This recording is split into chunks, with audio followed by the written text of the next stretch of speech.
Hey guys, welcome back to SuperMarcelWorld. Today we're talking about Clown in a Cornfield, a new slasher featuring a killer clown.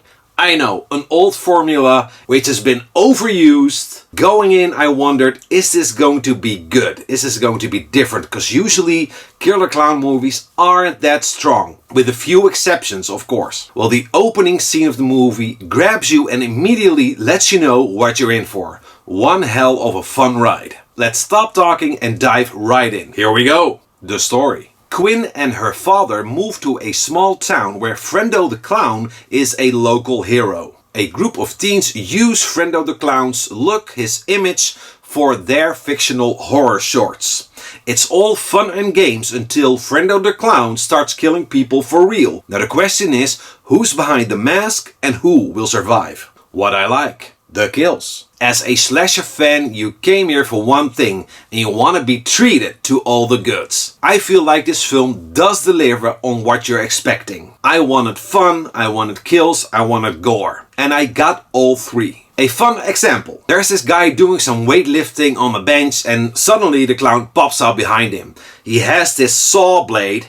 He puts it on the handle and he starts pushing down towards the guy's neck. Well, eventually, luckily for us, the guy loses his strength and pop, off goes his head. It's a fun kill, but my favorite kill is the one I'm saving for the most magical moment. Fun. Now, the killer clown concept is nothing new, and this film is definitely not breaking new ground, but it did give me what I wanted.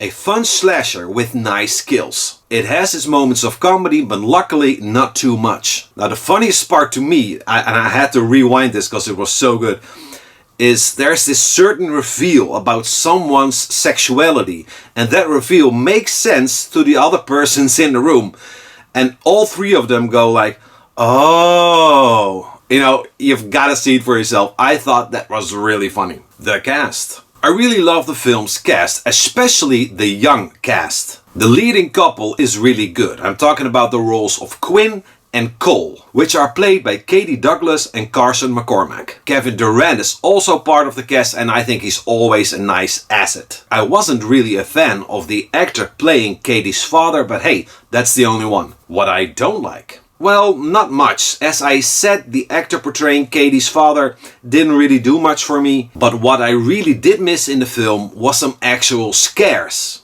You know, it's a killer clown. You can make him creepy and you can make him scary, but he wasn't either of those. The film is fun and cool and at times very exciting, but never scary or creepy. And I really miss that. Most magical moment. It's definitely the kill where Frendo has this pitchfork, rams it into this girl's stomach, pushes her up towards the ceiling, pinning her into the lamp, and she's electrocuted. That was a really cool kill. Did you know? The film is directed by Eli Craig and he also directed the 2010 horror comedy Tucker and Dale vs. Evil. The film is set in the fictional town of Kettle Springs, Missouri, but it was actually filmed in Winnipeg, Manitoba, Canada.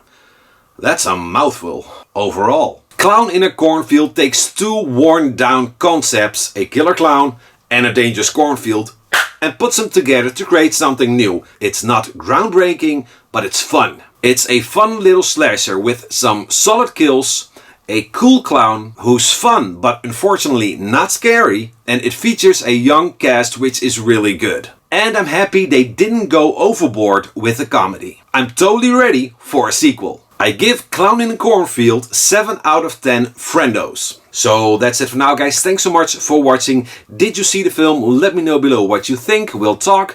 If you have the time, hit that like button, subscribe, or maybe check out some of the other videos. You might like them, try them out. And of course, as always, I hope to see you back next time. Bye.